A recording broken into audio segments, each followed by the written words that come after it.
ओम साई राम। सभी साईं भक्तों को मेरा सादर प्रणाम। आज अध्याय 3 का पठन करेंगे।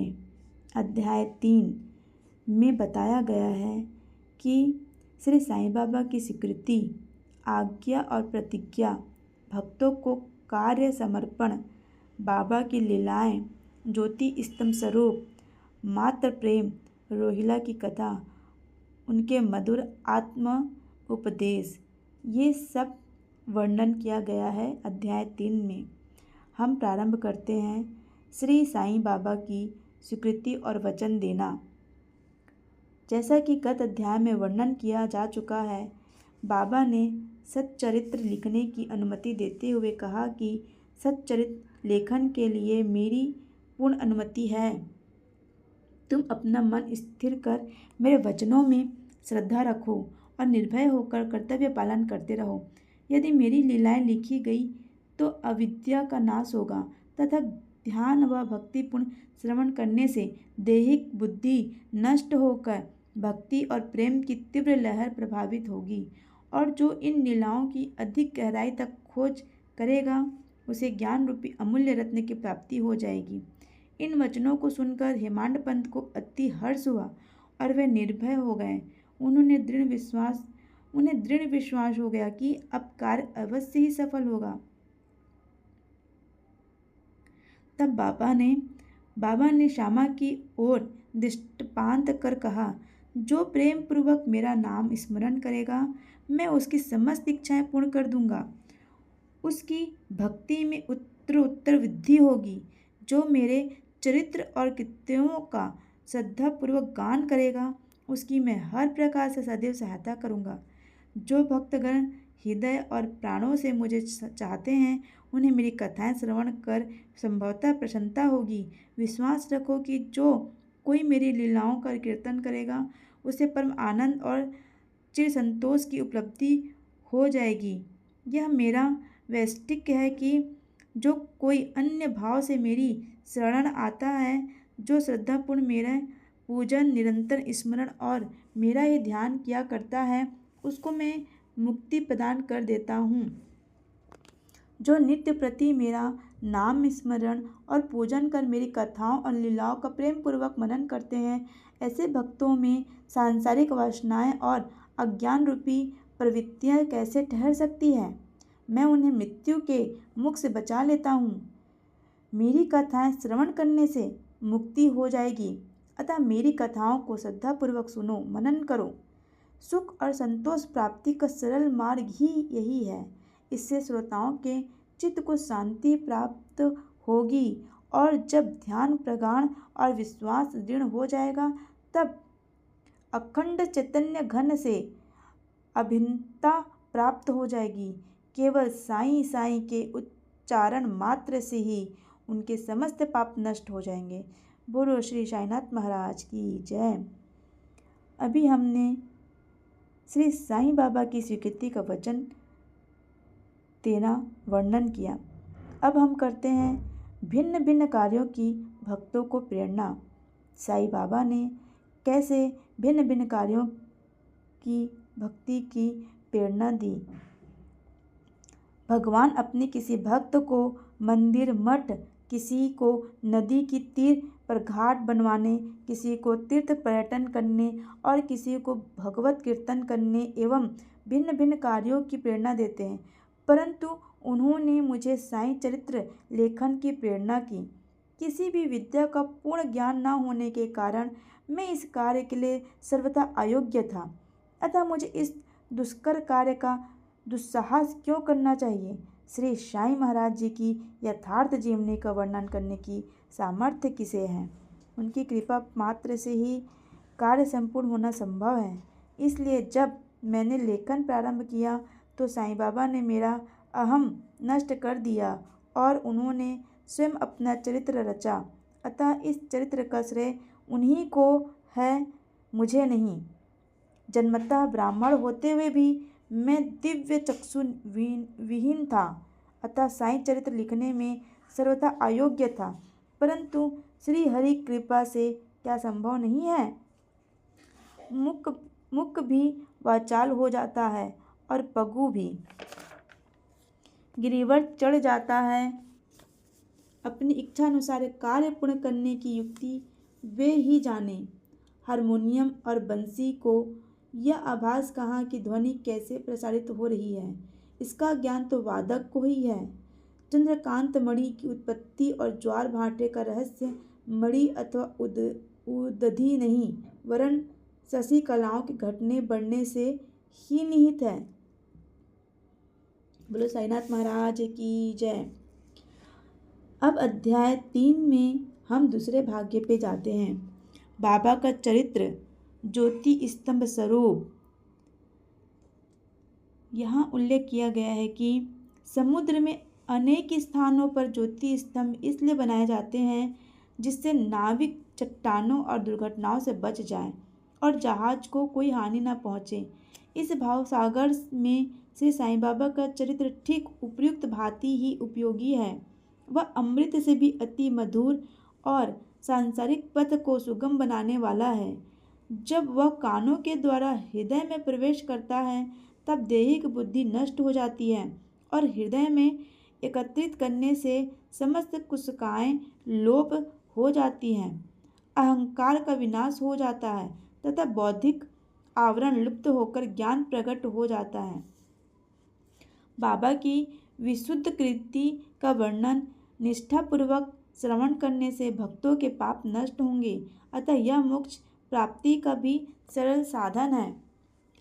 सतयुग में सम तथा दम, त्रेता में त्याग, द्वापर में पूजन और कलयुग में भगवत कीर्तन ही मोक्ष का साधन है।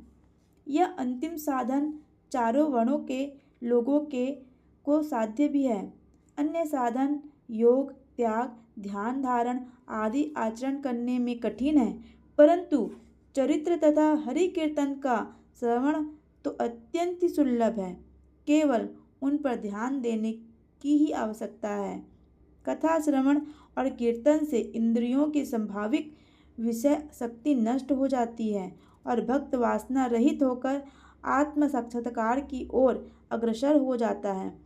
इसी फल को प्रदान करने के हेतु उन्होंने सच्चरित्र की रचना कराई। भक्तगण अब सरलतापूर्वक चरित्र का अवलोकन करें और साथ ही उनके मनोहर स्वरूप का ध्यान कर गुरु और भगवत भक्ति के अधिकारी बने तथा निष्काम होकर आत्म साक्षात्कार को प्राप्त हो। साईं चरित्र का सफलतापूर्वक संपूर्ण होना यह साईं महिमा ही समझे। हमें तो केवल एक निमित्त मात्र ही बनाया गया है। बोलो साईनाथ महाराज की जय। अध्याय 3 में अगले भाग पे हम जाते हैं जहाँ पे मात्र प्रेम के बारे में बताया गया है। गाय का अपने बछड़े पर प्रेम सर्वाधिक ही है। उसके स्तन सदैव दूध से पूर्ण रहते हैं और जब भूखा बछड़ा स्तन की ओर दौड़कर आता है तो दुग्ध की धारा स्वतः ही प्रभावित होने लगती है। उसी प्रकार माता भी अपने बच्चे की आवश्यकता का पहले से ही ध्यान रखती है और ठीक समय पर स्तनपान कराती है। वह बालक का श्रृंगार उत्तम ढंग से करती है, परंतु बालक को इसका कोई भान भी नहीं होता। बालक के अंदर श्रृंगार आदि को देखकर माता के हर्ष का परावार नहीं रहता। माता का प्रेम विचित्र, असाधारण और निस्वार्थ है, जिसकी कोई उपमा नहीं है। ठीक इसी प्रकार सद्गुरु प्रेम अपने शिष्य पर होता है। ऐसा ही प्रेम बाबा का मुझ पर था। उदाहरणार्थ वह निम्न प्रकार था। सन 1916 में मैंने नौकरी से अवकाश ग्रहण किया। जो पेंशन मुझे मिलती थी वह मेरे कुटुंब के निर्वाह के लिए अपर्याप्त थी। उसी वर्ष ही गुरु पूर्णिमा के दिवस मैं अन्य भक्तों के साथ शिरडी आया। वहाँ आणा चिंतवीणकर ने स्वतः ही मेरे लिए बाबा से इस प्रकार प्रार्थना की, इनके ऊपर कृपा करो। जो पेंशन इन्हें मिलती है वह निर्वाह योग्य नहीं है। कुटुंब में वृद्धि हो रही है, कृपया और कोई नौकरी दिला दीजिए। ताकि इनकी चिंता दूर हो जाए और सुखपूर्वक रहें। बाबा ने उत्तर दिया कि इन्हें नौकरी मिल जाएगी, परंतु अब इन्हें मेरी सेवा में ही आनंद लेना चाहिए। इनकी इच्छा सदैव पूर्ण होगी। इन्हें अपना ध्यान मेरी ओर आकर्षित कर आध्यात्मिक तथा दुष्ट जनों की संगति से दूर रहना चाहिए। इन्हें सबसे दया और नम्रता का बर्ताव और अंतःकरण से मेरी उपासना करनी चाहिए। यदि ये इस प्रकार आचरण कर सकते हैं तो नित्यानंद के अधिकारी हो जाएंगे। बोलो साईनाथ महाराज की जय। अध्याय 3 में रोहिणी की कथा। अब हम रोहिणी की कथा प्रारंभ करते हैं। यह कथा श्री साईं बाबा के समस्त प्राणियों पर समान प्रेम की सूचक है। एक समय रोहिला जाति का एक मनुष्य शिरडी में आया। वह उच्च, पूरा, सुदृढ़ एवं सुगठित शरीर का था। बाबा के प्रेम से मुक्त होकर वह शिरडी में ही रहने लगा। वह आठों पहर अपनी उच्च और कर्कश आवाज़ में कुरान शरीफ के कलामे पढ़ता और अल्लाह अकबर के नारे लगाता। शिरडी के अधिकांश लोग खेत में दिन भर काम करने के पश्चात जब रात्रि में घर लौटते तो रोहिला की कर्कश पुकारें उनका स्वागत करती थी।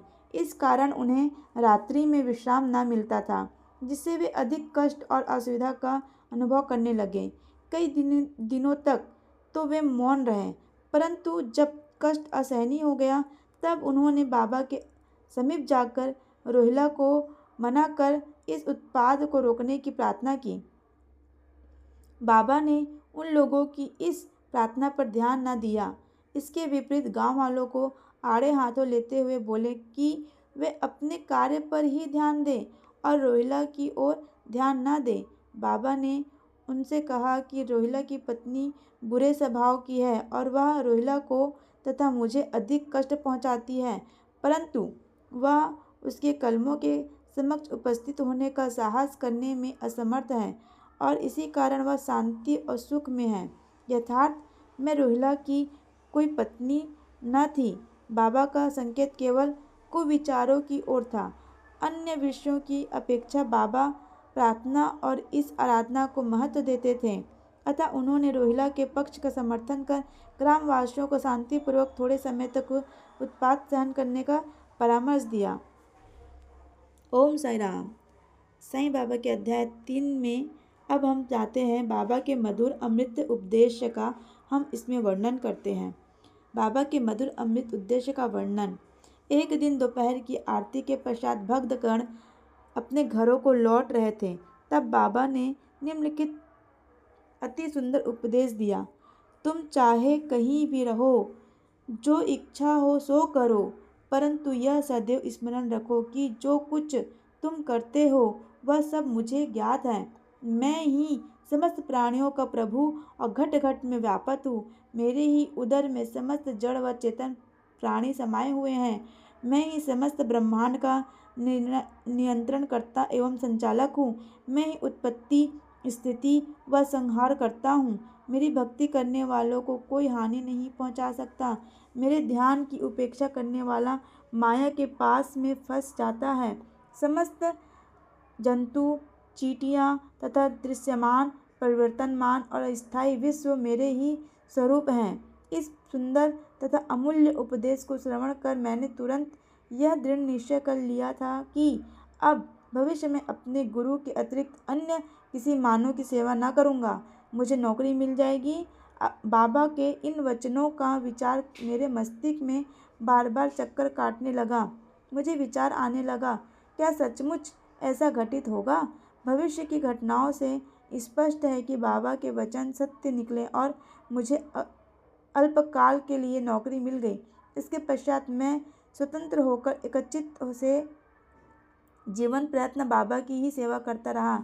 इस अध्याय को समाप्त करने से पूर्व मेरी पाठकों से विनम्र प्रार्थना है कि वे समस्त बाधाएं जैसे आलस्य, निद्रा, मन की चंचलता व इंद्रिय आसक्ति दूर कर और एकचित्त एकचित्त हो अपना ध्यान बाबा की लीलाओं की ओर दें और स्वाभाविक प्रेम निर्माण कर भक्ति रहस्य को जाने तथा अन्य साधनाओं में व्यर्थ श्रमित न हो।